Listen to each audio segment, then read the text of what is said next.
حضرت عائشہ رضی اللہ تعالیٰ عنہا پر زنا کی تہمت لگانے کے واقعے کے بعد جب آپ صلی اللہ علیہ وآلہ وسلم پر وحی آنے میں تاخیر ہوئی تو آپ نے حضرت علی رضی اللہ تعالیٰ عنہ اور حضرت اسامہ رضی اللہ تعالیٰ عنہ سے مشورہ کیا۔ حضرت اسامہ رضی اللہ تعالیٰ عنہ نے فرمایا، یا رسول اللہ، جہاں تک ہمیں معلوم ہے ہم نے آپ کی ازواج مطہرات میں سوائے خیر و خوبی اور نیکی اور بھلائی کے کچھ نہیں دیکھا۔ حضرت علی رضی اللہ تعالیٰ عنہ نے رسول اللہ صلی اللہ علیہ وآلہ وسلم کے رنج و غم کے خیال سے یہ فرمایا، یا رسول اللہ، اللہ نے آپ پر تنگی نہیں کی، عورتیں ان کے سوا بہت ہیں، اگر گھر کی لونڈی بریرہ سے دریافت کریں تو وہ سچ سچ بیان کر دے گی۔ آپ نے اسی وقت بریرہ کو بلا کر پوچھا کہ عائشہ کی شک و شبہ والی کوئی بات کبھی دیکھی ہو تو بتاؤ، تو اس نے کہا کہ قسم ہے اس ذات کی جس نے آپ کو حق دے کر بھیجا ہے، میں نے کوئی ایسی بات نہیں دیکھی کہ اس کا ان پر عیب لگاؤں۔ ہاں، صرف یہ بات ہے کہ کم عمری کی وجہ سے ایسا ہو جاتا ہے کہ کبھی کبھی گندا ہوا آٹا یوں ہی رکھا رہتا ہے اور وہ سو جاتی ہیں تو بکری آ کر وہ آٹا کھا جاتی ہے، اس کے سوا میں نے ان کا کوئی قصور کبھی نہیں دیکھا۔ رسول اللہ صلی اللہ علیہ وآلہ وسلم بریرہ سے یہ جواب سن کر مسجد میں تشریف لائے۔ آپ خطبہ دینے کو منبر پر تشریف لے گئے اور مجمع سے مخاطب ہو کر فرمایا، اے گروہ مسلمین، کون ہے جو مجھے اس شخص کی ایذاؤں سے بچائے جس نے مجھے تکلیفیں پہنچاتے پہنچاتے اب تو میری اہل بیت کو بھی تکلیفیں دینا شروع کر دی ہیں۔ واللہ میں جہاں تک جانتا ہوں مجھے اپنے اہل بیت میں سوائے بھلائی کے کوئی چیز نہیں معلوم، اور جس شخص کا یہ لوگ نام لے رہے ہیں میری دانست تو اس کے متعلق بھی سوائے بھلائی کے اور کچھ نہیں ہے۔ یہ سنتے ہی قبیلہ اوس کے سردار حضرت سعد بن معاذ انصاری رضی اللہ تعالیٰ عنہ کھڑے ہوئے اور عرض کیا، یا رسول اللہ، میں آپ کی مدد کے لیے حاضر ہوں۔ اگر وہ شخص قبیلہ اوس سے ہے تو ہم اس کی گردن مار دیں گے، اور اگر ہمارے بھائی قبیلہ خزرج سے ہیں تو آپ جو ارشاد فرمائیں گے ہم اس کی تعمیل کریں گے۔ قبیلہ خزرج کے سردار حضرت سعد بن عبادہ کھڑے ہوئے اور حضرت سعد بن معاذ سے کہنے لگے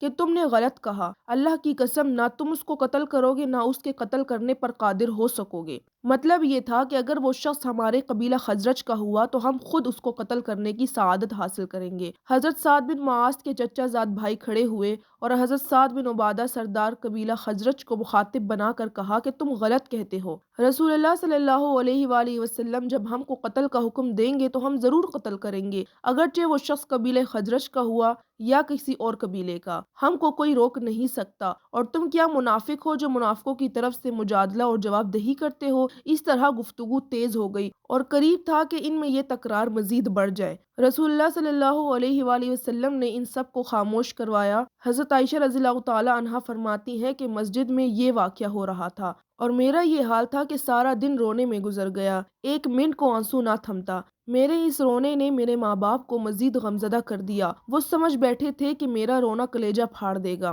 دونوں حیرت زدہ مغموم بیٹھے ہوئے تھے اور مجھے تو رونے کے سوا اور کوئی کام ہی نہ تھا کہ اچانک رسول اللہ صلی اللہ علیہ وآلہ وسلم تشریف لائے اور سلام کر کے بیٹھ گئے۔ مہینہ بھر گزر گیا تھا کہ حضور صلی اللہ علیہ وآلہ وسلم کی یہی حالت تھی، کوئی وحی نہیں آئی تھی کہ فیصلہ ہو سکے۔ آپ نے بیٹھتے ہی اول تو تشہد پڑھا، پھر اما بعد فرما کر کہا کہ اے عائشہ، تمہاری نسبت مجھے یہ خبر پہنچی ہے، اگر واقعی تم پاک دامن ہو تو تمہاری پاکیزگی اللہ تعالیٰ ظاہر کر دیں گے، اور اگر فی الحقیقت تم سے کوئی گناہ ہو گیا ہے تو اللہ تعالیٰ سے توبہ اور استغفار کرو۔ بندہ جب گناہ کر کے اپنے گناہ کے اقرار کے ساتھ اللہ تعالیٰ کی طرف جھکتا ہے اور اس سے معافی مانگتا ہے تو اللہ تعالیٰ اسے معاف کر دیتا ہے۔ آپ اتنا فرما کر خاموش ہو گئے۔ حضرت عائشہ رضی اللہ تعالیٰ عنہ فرماتی ہیں، یہ سنتے ہی میرا رونا دھونا سب جاتا رہا، میرے آنسو تھم گئے۔ میں نے پہلے تو اپنے والد سے درخواست کی کہ میری طرف سے رسول اللہ صلی اللہ علیہ وآلہ وسلم کو آپ ہی جواب دیں۔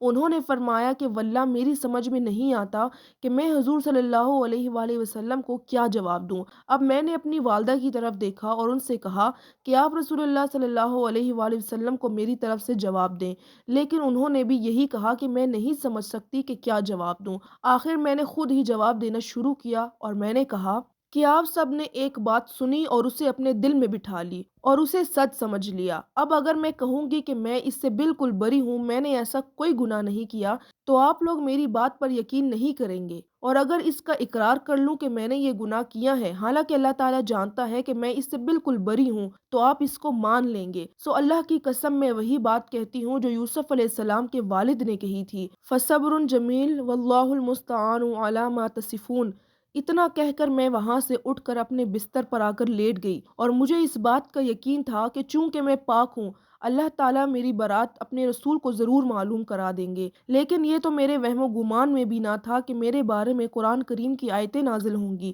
میں اپنے آپ کو اس سے بہت کمتر جانتی تھی۔ ہاں، مجھے زیادہ سے زیادہ یہ خیال ہوتا تھا ممکن ہے کہ خواب میں اللہ تعالیٰ میری برات حضور صلی اللہ علیہ وآلہ وسلم کو دکھا دیں۔ سو اللہ کی قسم، ابھی نہ تو رسول اللہ صلی اللہ علیہ وآلہ وسلم اپنی جگہ سے ہٹے تھے، اور نہ گھر والوں میں سے کوئی گھر کے باہر نکلا تھا کہ حضور صلی اللہ علیہ وآلہ وسلم پر وحی نازل ہونی شروع ہو گئی۔ اور نزول وحی کے وقت جس طرح آپ پسینہ پسینہ ہو جاتے تھے، اسی طرح اس وقت بھی آپ کے بدن مبارک سے موتیوں کی طرح پسینے کے قطرے ٹپکنے لگے۔ حضرت عائشہ رضی اللہ تعالیٰ عنہ فرماتی ہیں کہ جس وقت آپ پر وحی کا نزول شروع ہوا، اللہ کی قسم میں بالکل نہیں گھبرائی، کیونکہ میں جانتی تھی کہ میں بالکل پاک ہوں اور اللہ تعالیٰ مجھ پر ظلم نہیں کریں گے۔ مگر میرے ماں باپ کا خوف سے یہ حال تھا کہ مجھ کو اندیشہ ہوا کہ کہیں ان کی جان نہ نکل جائے۔ میرے والدین کو یہ خوف تھا کہ کہیں وہی اس کے مطابق نہ آ جائے جیسا لوگ کہتے ہیں۔ میرے والد حضرت ابوبکر رضی اللہ تعالیٰ عنہ کا یہ حال تھا کہ کبھی رسول اللہ صلی اللہ علیہ وآلہ وسلم کی طرف دیکھتے اور کبھی میری طرف۔